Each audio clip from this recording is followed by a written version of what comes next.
millionaire hails a taxi on a rainy night, only to lock eyes with the driver and realize it's his long-lost college friend. But what should have been a joyful reunion turns into heartbreak, because his friend is no longer the man he once knew. He's broken, struggling, and raising a sick daughter all alone. What happens when two lives torn apart by time and choices collide again in the backseat of a taxi? This is a story of regret, redemption, and the power of second chances. This is not just a story, it's a piece of someone's hidden pain, quietly waiting to be heard. In today's story, we dive into a moment that can change everything, in the most unexpected way. Before we begin, where are you listening from? Canada? The US? Norway? Let us know in the comments, because stories may begin anywhere, but they connect us all. Stay with us until the very end, because sometimes, what breaks your heart can also heal it. And if you believe stories can change lives, hit subscribe. Join our journey. We'd love to hear your thoughts. Drop a comment. Your voice matters here. Rain whispered against the windows of the black limousine as Alexander Hayes leaned back into the leather seat, eyes fixed on the blurred city lights outside. The skyline of New York gleamed with its usual arrogance. Towers reaching into the night sky, neon signs screaming for attention, and streets restless with lives colliding in 1,000 directions. But for Alexander, none of it mattered. He had it all, or so people said. At 38, he had risen from a small-town dreamer to the co-founder of a multi-billion-dollar investment empire. His face often graced the covers of magazines, the visionary tycoon, the maverick of Wall Street, the relentless dreamer who made it. Money, power, recognition, it had all come to him. Yet behind the sharp suits and immaculate reputation, there was a hollowness that even the city lights couldn't fill. Tonight, after another glittering charity gala, he excused himself early. He had smiled too much, shaken too many hands, and told lies about how fulfilled he was. The limousine dropped him at a quieter corner downtown. He wanted something different. Something ordinary. Something real. Don't wait for me, he told his driver, stepping into the drizzle. His polished shoes splashed against the wet pavement as he walked aimlessly, breathing in the city's raw scent of rain, smoke, and fried food from a nearby cart. And then he saw it. A yellow cab idled by the curb, headlights glowing faintly through the mist. On an impulse, Alexander raised his hand. The driver leaned over, popped the door open, and Alex slipped inside. The seat was worn, the faint scent of old leather mixing with the city grime. For the first time in years, he felt grounded. Where to? The driver asked, voice rough but familiar. Too familiar. Alexander's head snapped up. The driver's eyes met his in the rearview mirror, tired eyes, framed by lines of struggle, but holding a warmth that pulled him backward in time. It couldn't be. Ethan? Alex whispered, disbelief catching in his throat. The driver froze. Slowly, a bitter smile curved his lips. Well, look who remembers. And in that single moment, the skyscrapers of New York faded. The years melted away. Alexander wasn't a millionaire anymore. He was just a boy in a cramped dorm room, laughing with the one friend who once knew his dreams better than anyone else. But something in Ethan's gaze told him this reunion wasn't destiny's kindness. It was something else. Something darker. The roads we take define us. But sometimes, they bring us back to the ghosts we thought we had outrun. And Alexander Hayes was about to learn that the past never stays buried. The cab's windshield wipers thudded rhythmically, sweeping away the drizzle that clung stubbornly to the glass. The city outside blurred into streaks of color. Red taillights, neon reflections, the ghostly white of street lamps. Inside, silence filled the space between Alexander and the man behind the wheel. Ethan Carter. The name echoed inside Alex's mind like a forgotten song. He hadn't heard it in almost 2 decades, but the memory came rushing back with painful clarity. Back then, Ethan had been everything Alex admired. Fearless, creative, endlessly optimistic. They had shared cramped pizza boxes at midnight, pulled all-nighters cramming for economics exams, and dreamed aloud of futures so big the world would have to make room for them. And now, Ethan was a cab driver. Alex cleared his throat. I can't believe it's you. Ethan's eyes flicked to the mirror, studying him with a cool detachment. Believe it, he said simply, turning back to the road. His voice carried none of the warmth Alex remembered. It was heavier now, coated in resignation, maybe even bitterness. The weight of unspoken years pressed between them. Alex's instinct was to fill the silence, to reach back to the days when conversation flowed easily. But something about Ethan's rigid posture, the tight grip on the steering wheel, warned him to tread carefully. You look different, Alex tried, offering a hesitant smile. But it's still you. I'd know those eyes anywhere. For a moment, Ethan's mouth twitched as if he might smile, but instead he exhaled sharply, shaking his head. And you look the same, just dressed in a more expensive suit. His gaze flicked to Alex's cufflinks, the gold glinting faintly in the dim light. Alex felt the sting beneath the casual jab. I guess life's taken us down different roads, he said softly. Ethan chuckled, but it wasn't a laugh of joy. It was one of disbelief. Different roads, that's one way to put it. His hands tightened on the wheel. You always knew where you were going, Alex. You had the map, the compass, and the damn fuel tank full. Some of us, we ran out of gas along the way. The words struck Alex harder than he expected.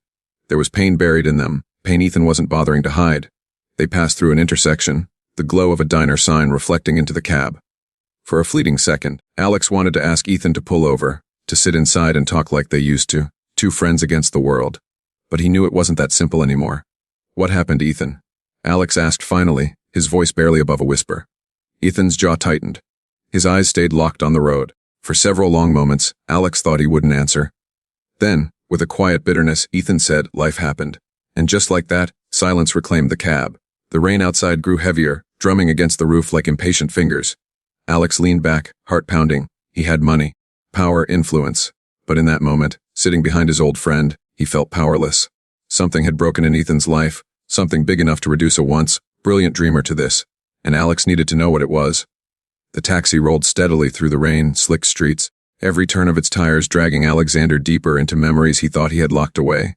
He studied Ethan's reflection in the rearview mirror, searching for traces of the boy he once knew. The sharp cheekbones were the same, though now lined with fatigue. His hair, once thick and always a little messy, was streaked with gray. Even his eyes, once lit with mischief and impossible ideas, seemed dimmed, as if life had drained the color from them. Alex remembered their first day at university, two small town kids thrown into a sprawling campus. Ethan had been the first to speak, extending his hand with that easy grin of his. Roommates, huh? Guess you're stuck with me. They had been inseparable after that, pushing each other forward, dreaming of futures brighter than the cramped dorm they shared. Now, sitting in the back of Ethan's cab, Alex couldn't help but wonder how did their roads diverge so sharply. You know, Alex said cautiously, I still think about those days. About us, about how we... Don't. Ethan cut him off, his tone sharp enough to silence the thought. Those days are gone, Alex. That was another lifetime. The rebuke stung, but Alex pressed on. I just mean you had so much potential. You were brilliant. Smarter than me, if I'm being honest. You could have gone anywhere, done anything. For the first time, Ethan laughed, but it was hollow, edged with bitterness. Brilliant, maybe. But brilliance doesn't pay hospital bills. Doesn't fix what's broken. His voice dropped almost a whisper. Doesn't keep promises. Alex leaned forward slightly. Ethan, what happened to you? I mean, you disappeared after graduation.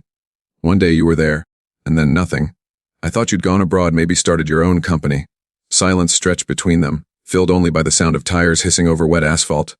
Finally, Ethan spoke. I stayed behind. Life had other plans. And you?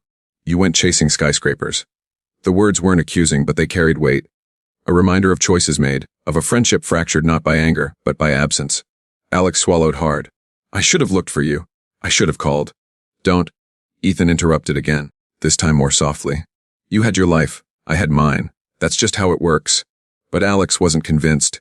Something in Ethan's voice, in the tightness of his grip on the wheel, hinted at more than just life happening. There was a story buried there, a painful one. The cab slowed at a red light. For a moment, both men sat in the glow of crimson, the silence heavy between them. Alex almost reached out, almost asked again. But then Ethan's phone buzzed in the front seat, screen lighting up with a caller ID that made Alex's chest tighten. It read, Emma, hospital.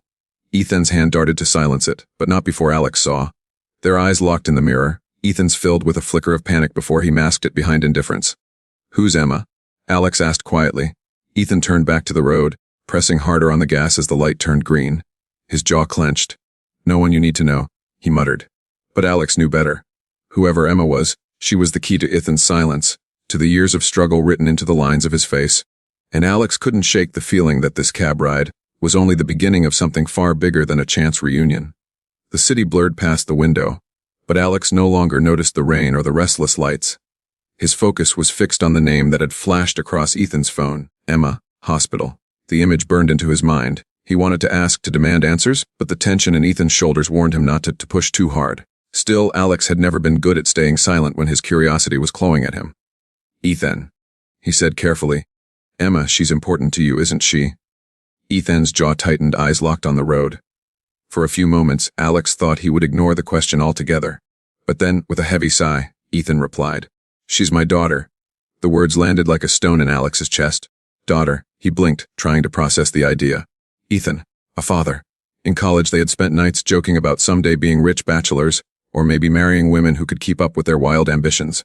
Fatherhood had never been part of those youthful dreams. How old is she? Alex asked gently. 12, Ethan said. His voice cracked slightly before he masked it with a cough. Smart kid. Too smart for her own good sometimes. Ain't the hospital? Alex pressed, though he regretted it the moment the words left his lips. Ethan's grip on the steering wheel tightened until his knuckles went white. She's sick. That's all you need to know. Alex leaned back, heart heavy. A sick child. That explained the exhaustion etched into Ethan's face, the bitterness in his laughter, the resignation in his tone. Life hadn't simply diverted Ethan onto a different road, it had slammed him into a wall. Memories surged through Alex. Late night talks in the dorm, Ethan speaking passionately about building a future where they could both succeed, where they could both escape the shadows of their small-town lives. Ethan had always dreamed big, and Alex had believed in him. But now Ethan was ferrying strangers through rain-soaked streets while his daughter lay in a hospital bed. Ethan, Alex began, his voice thick with guilt. If you'd told me, if I'd known. Ethan cut him off with a sharp laugh, but there was no humor in it. What would you have done, Alex? Written me a check? Solved all my problems with money? He shook his head, bitterness dripping from his words. Not everything can be bought. Alex flinched. He wanted to protest, to explain that he wasn't offering pity, but something deeper. A chance to rebuild the friendship they'd lost. But Ethan's walls were high, built from years of disappointment and pain. Breaking through them wouldn't be easy. The cab slowed to a stop at a red light again. Alex caught Ethan's reflection in the mirror, the mask slipping just enough for him to see the fear in his friend's eyes. Which hospital? Alex asked softly. Ethan didn't answer right away. When he finally spoke, his voice was low, almost defeated. St. Mary's. The light turned green, and the cab rolled forward. But Alex knew in that moment that their ride wasn't over. Not until he saw Emma with his own eyes. The cab's engine hummed steadily as the rain eased into a mist, but Alex's mind was a storm. St. Mary's. The name alone painted a picture in his sterile white halls, the sharp scent of antiseptic, the muted footsteps of nurses rushing between rooms. And somewhere in that labyrinth, a 12-year-old girl, Ethan's daughter, was fighting a battle too big for her small frame. Take me there? Alex said suddenly, leaning forward. Ethan stiffened. What? St. Mary's. Take me there. Tonight. The cab swerved slightly as Ethan shot him a look in the mirror. His eyes narrowed, suspicion flickering across his face. Why? You think this is some charity project? You'll waltz in, play the hero, and make yourself feel better about all the zeros in your bank account. The words cut deep, but Alex didn't back down. No, Ethan. I need to see her. To understand. To know what you've been carrying all this time. Ethan's jaw worked as if he were chewing on the thought. For a long stretch, the only sound was the city breathing around them. Sirens in the distance, the faint rumble of the subway beneath their wheels, the drizzle tapping against the roof. Finally, with a reluctant sigh, Ethan flicked on his turn signal. Fine. But don't say I didn't warn you. The drive to St. Mary's was shorter than Alex expected. As the cab pulled up to the hospital entrance, the automatic doors slid open and closed, letting out bursts of fluorescent light that cut through the night. Families huddled under umbrellas, doctors strode briskly across the lot, and the faint smell of wet asphalt mixed with disinfectant drifted toward them. Ethan parked the cab and killed the engine. For a moment, neither of them moved. You don't have to come in, Ethan muttered.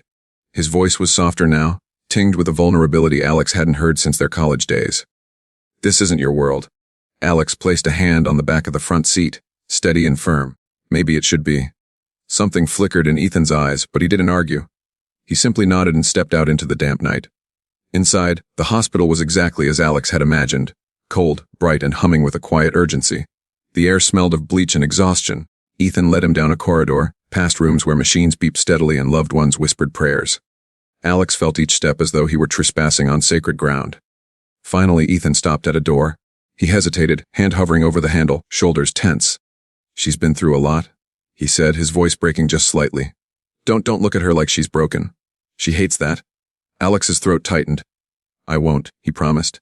Ethan opened the door. Inside, a small figure lay in the hospital bed, her skin pale against the crisp white sheets. Tubes trailed from her arms to machines that hummed and blinked beside her. But despite the frailty of her body, her eyes, large, curious, and defiant, turned toward them with a spark Alex recognized instantly. This was Emma. And in that moment, Alex felt his world shift. The room was hushed except for the steady beeping of the heart monitor and the faint hiss of oxygen flowing through clear tubes. Emma Carter looked so small in the hospital bed, her dark hair spread across the pillow like a halo. Yet, when her eyes lifted to meet Alex's, there was nothing fragile about her gaze. It was sharp, curious, almost challenging, just like her father's had been when they were young. "Dad," she said softly, her voice raspy but steady. "Who's this?" Ethan stepped closer to her bedside, his hand brushing a strand of hair from her forehead. "An old friend," he said carefully. His eyes flicked to Alex, almost warning him not to say too much. Emma tilted her head, studying Alex as though she could see straight through him. "He doesn't look like your kind of friend. He's wearing a suit." Despite the heaviness of the moment, Alex felt a smile tug at his lips. "Guilty," he admitted. "I guess I overdressed for the occasion." Emma's lips curved faintly. "Most people around here wear pajamas. You'd fit right in if you lost the tie." Her quick wit caught Alex off guard. For a girl who had spent so much time in a hospital room, she had a spark that lit the space brighter than the fluorescent bulbs. "I'll keep that in mind," Alex said gently, moving closer but stopping short of the bed, unsure of the boundaries. "Your dad and we used to know each other a long time ago. Back when we were your age, actually." Emma's eyes widened. "Really? Dad had friends?" Ethan groaned, covering his face with one hand. "Don't listen to her. She thinks she's a comedian." But Alex laughed, the sound genuine for the first time that night. "Oh, I believe her. That sense of humor. Definitely inherited." Emma beamed at that, her pale cheeks glowing with a hint of color. Then her expression softened. "So if your dad's old friend, where have you been all this time?" The question landed heavy in the room. Ethan busied himself adjusting the blanket, but Alex felt the weight of Emma's eyes on him. Innocent curiosity, yes, but also something deeper. "I was chasing dreams," Alex admitted, his voice low. "Big ones. And I guess I lost track of the important things along the way." Emma tilted her head thoughtfully, as though she were far older than 12. "Dreams are good, but people are better." The words hit Alex harder than he expected. This child, who had every reason to be bitter, spoke with a wisdom he hadn't managed to find in all his years of wealth and success. Before he could respond, Emma's eyelids fluttered, the fatigue of her illness pulling her under. She gave Alex one last sleepy smile before whispering, "Don't disappear again."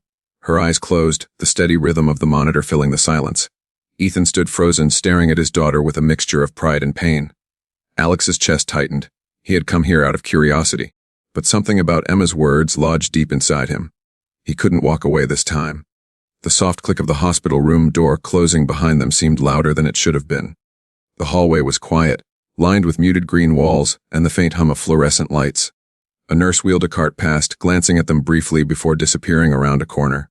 Alex stood there for a moment, staring at the door that separated him from Emma. The image of her fragile smile, her words, "Don't disappear again," still echoed in his mind. He turned to Ethan, who leaned against the wall, arms crossed tightly across his chest, gaze fixed on the floor. "She's incredible," Alex said softly. Ethan's jaw tightened. "She's a kid in a hospital bed. Incredible doesn't keep her alive." The bitterness in his tone stung, but Alex didn't retreat. He stepped closer, his voice earnest. "No, Ethan, I mean it. She's strong, stronger than most adults I know. That spark she has, it reminded me of you. Back in college when you thought the world couldn't stop you." For a fleeting moment, something shifted in Ethan's expression, an old memory surfacing, perhaps. But it was gone as quickly as it appeared. He shook his head. "That was a long time ago. I don't have the luxury of being that guy anymore." "Why not?" Alex pressed, more forcefully than he intended. "What happened to you, Ethan? You were the one with the big ideas, the crazy plans. I followed your lead half the time, and now—" He gestured helplessly at the hospital around them. "This isn't you." Ethan's eyes snapped up, sharp and angry. "You think I chose this?" His voice was low but seething, the kind of anger that had been simmering for years. "You think I wanted to drive a cab at night and sit in hospitals by day? Life didn't ask me what I wanted, Alex. It took." Alex opened his mouth to respond, but Ethan wasn't finished. "You had the freedom to chase dreams because you didn't have to bury your parents at 24, or work 3 jobs just to keep a roof over your head, or—" His voice cracked, and he turned his face away. "Or watch your kid hooked up to machines you can't afford." The words hung heavy in the sterile air. Alex felt them cut deep, slicing through the armor he had built around himself over the years. He wanted to argue, to defend himself, to say he hadn't abandoned Ethan intentionally, but the truth was harsher. While he had been climbing the ladder of success, Ethan had been climbing out of a pit he never escaped. "I didn't know," Alex whispered finally. "Ethan, if I had—" "You didn't want to know," Ethan interrupted, his voice raw. "You disappeared because it was easier." The accusation struck harder than any physical blow. Alex had no defense. He had disappeared, swallowed by ambition, blinded by the glitter of success. For a moment, silence stretched between them. Then, Ethan pushed off the wall and straightened, his face hard again. Emma doesn't need your guilt. She needs me. So if you're here to throw money around and ease your conscience, don't bother. We've survived without you this long. He turned and walked down the hallway, leaving Alex standing alone, the fluorescent lights buzzing faintly above him. But Alex knew one thing with absolute clarity. He wasn't going to walk away this time. Alex lingered in the hallway long after Ethan's footsteps faded. The silence pressed down on him, broken only by the occasional murmur of nurses and the squeak of a cart's wheels. He leaned against the wall, staring at the pale green paint as if it might offer answers. You didn't want to know. Ethan's words replayed in his head like a curse. And maybe there was truth in them. Alex had been so focused on building his empire that he hadn't looked back. Not once. He had told himself it was necessary. That sacrifice was the price of success. But standing here, outside a little girl's hospital room, the price suddenly felt unbearably high. He pushed himself off the wall and began pacing. His polished shoes clicked against the linoleum, out of place among the weary shuffle of those who belonged here. The scent of antiseptic filled his lungs, a sharp reminder that this was no boardroom, no place where money alone dictated the outcome. And yet, money mattered here too. Bills piling up, treatments dictated by insurance, lives balanced on costs. He had seen Ethan's eyes when the phone buzzed with that hospital call. Fear, not just fear of illness, but fear of debt, of choices no parent should ever have to make. Alex clenched his fists. He couldn't stand by. Not this time. The door to Emma's room creaked open, and a nurse stepped out, clipboard in hand. She gave Alex a polite smile before hurrying off. He caught a glimpse inside, the glow of the monitor, Emma's small frame curled slightly on the bed. She looked peaceful, almost angelic, but the tubes and wires told the truth her smile had tried to hide. He stepped closer, resting his hand lightly on the doorframe. His chest tightened. He had built skyscrapers, negotiated billion-dollar deals, crushed competitors. But in this moment he felt powerless. And yet, deep down, he knew this was the most important deal of his life. When Ethan returned, his face was guarded, suspicion clouding his eyes. "You're still here?" he muttered. "I'm not leaving," Alex said firmly. Ethan's brows furrowed. "I told you? Emma doesn't need pity." "This isn't pity," Alex shot back, his voice steady. "This is me, finally showing up. I can't change the past, Ethan. I can't undo the years I wasn't here. But I can choose now, and I choose to be here, for her and for you, whether you want me or not." For a moment, the two men locked eyes, the weight of years pressing between them. Ethan's jaw worked, as though he wanted to argue to push Alex away. But behind the anger, Alex caught something else. A flicker of exhaustion, of desperation he could no longer hide. Finally, Ethan looked away, his shoulders sagging. "She doesn't need another person breaking promises." Alex stepped closer, his voice soft but resolute. "Then I won't break this one." The silence that followed was heavy, fragile. Ethan didn't answer, but he didn't tell Alex to leave either. And for now, that was enough. Morning sunlight spilled through the blinds of Emma's hospital room, painting pale stripes across the floor. The rain had passed, leaving the city washed clean, but inside, the weight of illness lingered. Alex sat in a chair by the window, jacket draped neatly over the backrest, watching Emma as she colored in a sketchbook. Her small hands moved with surprising steadiness, crayons filling the page with bursts of blue and yellow. The beeping machines beside her were steady, almost blending with the scratch of wax against paper. "You're good at that," Alex said softly, leaning forward to get a better look. Emma grinned without looking up. "I practice a lot. Helps me forget about the needles." The honesty in her words cut through him. She spoke of hospitals and pain as if they were ordinary parts of childhood, when they should have been distant, unimaginable. "What are you drawing?" Alex asked. She tilted the book toward him. A lopsided but colorful skyline sprawled across the page, tall rectangles for buildings, streaks of light for windows. "It's the city," Emma explained. "I've never really seen it from the top, but Dad told me about it. How it looks at night, with all the lights like stars." She glanced at Alex, eyes wide with curiosity. "You've seen it, right? From up there?" Alex nodded, his throat tight. "Yes, many times. It's beautiful, Emma. Just like you drew it, only brighter." Her eyes sparkled at the praise. "Will you take me someday? When I'm better?" The question pierced him. He hesitated, then leaned closer, lowering his voice to a gentle promise. "Yes, I'll take you. We'll see the city from the highest building, and you'll see that your drawing was almost perfect." Emma's smile widened, but Alex felt Ethan's gaze burning into him from across the room. Her father had been leaning silently against the wall, arms folded, watching the exchange with unreadable eyes. When Emma returned to her coloring, Ethan stepped closer, his voice a low murmur meant only for Alex. "Don't make promises you can't keep." Alex met his eyes steadily. "I won't." Ethan shook his head, frustration written in the tight lines of his face. "You don't understand. She's been let down before. By doctors, by treatments, by life. I can't let her believe in something that might not happen. I'm not here to hurt her. Alex whispered back. I'm here because I want to help. Because I should have been here all along. Ethan's jaw clenched, but before he could respond, Emma looked up, waving her sketchbook. Dad, look. Mr. Suit says he'll take me to see the city lights. Ethan froze, caught between anger and the sight of his daughter's hopeful smile. His shoulders sagged under the weight of it. He gave Alex a long warning stare, then forced a faint smile for Emma. We'll see, kiddo, he said softly, brushing her hair back. Alex exhaled, guilt and determination twisting inside him. The fragile bond between him and Emma was forming, but it came at the cost of widening the rift between him and Ethan. And he knew that sooner or later, he would have to choose how far he was willing to go, for Emma, and for the friendship he had already broken once. The days blurred into a rhythm of hospital visits. Alex found himself returning to Stain, Mary's every evening, slipping into Emma's room with fresh flowers, new sketchbooks, or simply stories to make her laugh. She welcomed him eagerly, her sharp humor chipping away at the guarded distance between them. But while Emma warmed to him, Ethan grew colder. He tolerated Alex's presence for Emma's sake, but his eyes never softened, his words often clipped. The unspoken tension thickened until it was impossible to ignore. It finally snapped one night. Alex had brought Emma a small model kit of the city skyline. Together they worked at the bedside, Emma's fingers carefully snapping pieces into place while Alex guided her. Laughter bubbled from her lips when a skyscraper toppled over. You're terrible at building? She teased, grinning. Alex chuckled. Good thing I'm better with the real thing. Ethan stood silently in the corner, arms crossed. When Emma grew drowsy and drifted into sleep, he moved abruptly toward the door. A word, he muttered. Alex followed him into the dim hallway. The door clicked shut, leaving them alone in the sterile light.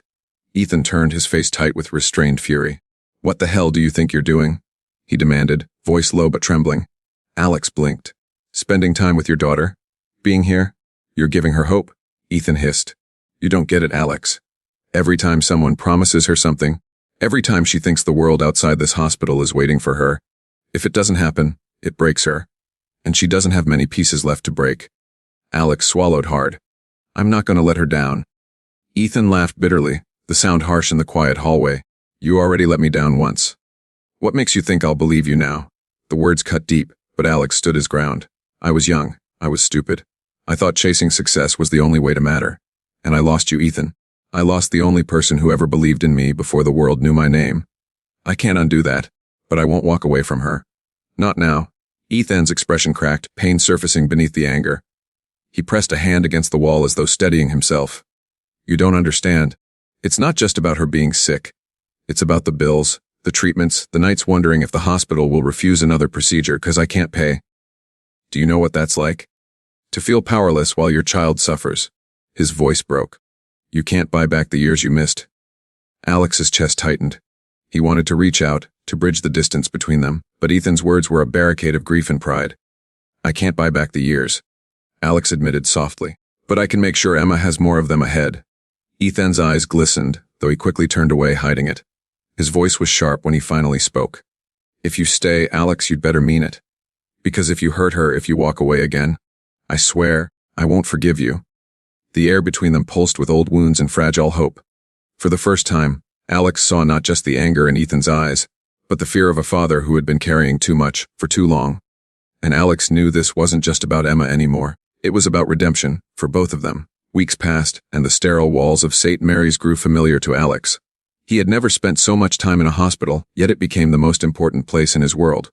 Each day he sat by Emma's side, helping her build model skylines, telling her stories of cities he had visited, and listening as she dreamed about her own future. The treatments were grueling, but Emma's spirit remained fierce. Her laughter still rang in the halls, a sound that gave Ethan the strength to endure another day. And slowly, something began to shift. Ethan no longer stood rigid whenever Alex entered. He still watched him with caution, but the bitterness in his eyes softened, replaced by a wary acceptance. One evening, as the city outside sparkled with twilight, Alex found Ethan sitting alone in the hospital chapel. The room was quiet, candles flickering gently against stained glass. Ethan's hands were clasped together, his head bowed, not in prayer, but in exhaustion. Alex hesitated, then sat down beside him. For a long time, they said nothing. The silence wasn't hostile anymore. It was heavy with things unsaid. Finally, Ethan broke it. She asked me today if she was going to die. His voice cracked on the word, his shoulders trembling. And I couldn't answer. Because I don't know. Alex felt his throat tighten. She's stronger than anyone I've ever met. And whatever happens, she won't face it alone. Neither will you. Ethan turned his head, studying him. Why now, Alex? Why after all these years? Alex swallowed hard, his gaze fixed on the flickering candles.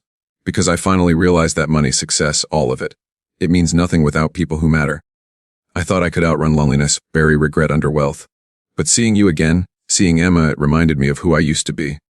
Of who I should have been all along. For the first time in years, Ethan's expression softened completely. He didn't forgive with words. He didn't need to. The faint nod he gave was enough.